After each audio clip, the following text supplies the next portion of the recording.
So hello everyone. आज की इस वीडियो में हम बात करने वाले हैं ह्यूमरस बोन के बारे में।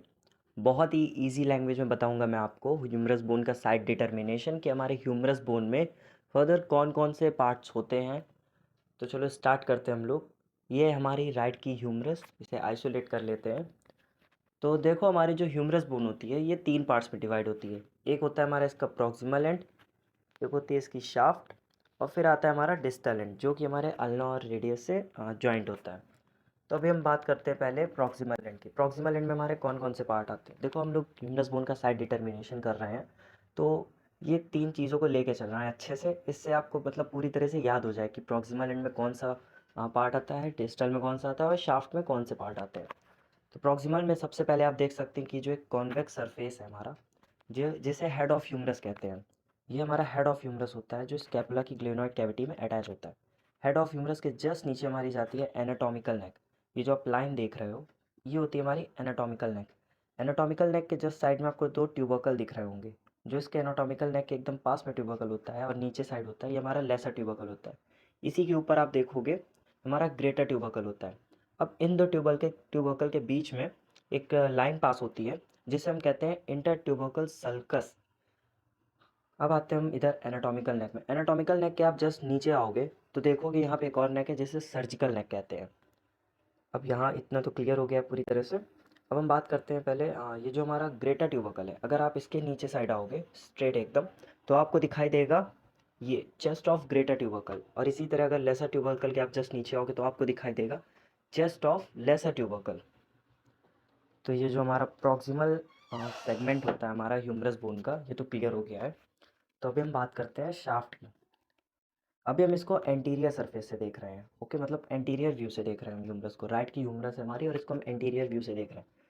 तो शाफ्ट में एंटीरियर में हमारा आ जाएगा डेल्टॉइड ट्यूबोसिटी। एक देख सकते हैं हमारी शाफ्ट में लेटरल साइड प्रेजेंट होती है, एक ट्यूबोसिटी प्रेजेंट है जिसे हम लोग डेल्टॉइड ट्यूबोसिटी कहते हैं। उसके नीचे हमारा एंटीरियर लेटरल सरफेस जो कि हमारा एंटीरियर और लेटरल साइड में है, तो हमारा ये एंटीरियर लेटरल सरफेस होता है। इसके बाद एंटीरियर मीडियल सरफेस, क्योंकि ये हमारा जो है एंटीरियरली और मीडियली फेस है इसका सरफेस का, तो ये एंटीरियर मीडियल फेस सरफेस होता है। थोड़ा सा इसको अगर हम पीछे देखेंगे तो एक यहाँ पे हमें ग्रूव दिखाई देगा जहाँ से हमारी रेडियल जाती है आर्टरी, तो इसको कहते हैं हम लोग रेडियल ग्रूव। हाँ, अभी एक पीछे साइड भी रहता है हमारा, ये होता है हमारा पोस्टीरियर सरफेस जो कि थोड़ा हमारे डिस्टल एंड के ऊपर में होता है, जिसे पोस्टीरियर सरफेस कहते हैं।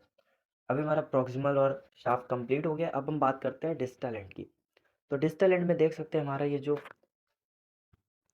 डिस्टल एंड में सबसे पहले हमारा कैपिटलम आ जाता है। ये जो आप बॉल लाइक स्ट्रक्चर देख रहे हो ये होता है कैपिटलम। और इसी के जस्ट साइड में हमारा ट्रॉक्लिया होता है। ट्रॉक्लिया के अगर ऊपर आप देखोगे एक फोसा दिखाई देगा जिसे कहते हैं कोरोनॉइड फोसा। देखिए, इसे कोरोनॉइड फोसा कहते हैं। और कैपिटुलम के ऊपर भी एक फोसा होता है जिसे रेडियल फोसा कहते हैं।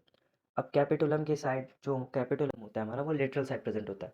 तो जो हमारी ह्यूमरस का डिस्टल एंड है उसका एकदम लेटरल का जो साइड होता है उसको हम लोग कहते हैं लेटरल एपिकोंडाइल, और लेटरल एपिकोंडाइल के जस्ट ऊपर होता है लेटरल सुप्राकॉन्डाइलर रिज। इसी तरह मीडियल साइड में हमारा होता है मीडियल एपिकोंडाइल और इसके ऊपर होता है हमारा मीडियल सुप्राकॉन्डाइलर रिज। अभी पीछे साइड इसके देखो तो एक और फोसा होता है जिसे कहते हैं हम ऑलिक्रनन फोसा।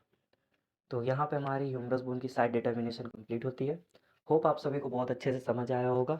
अगर वीडियो पसंद आया तो यार लाइक करें, सब्सक्राइब करें और शेयर करें। और हाँ, इसके नोट्स ज़रूर बना लें आप।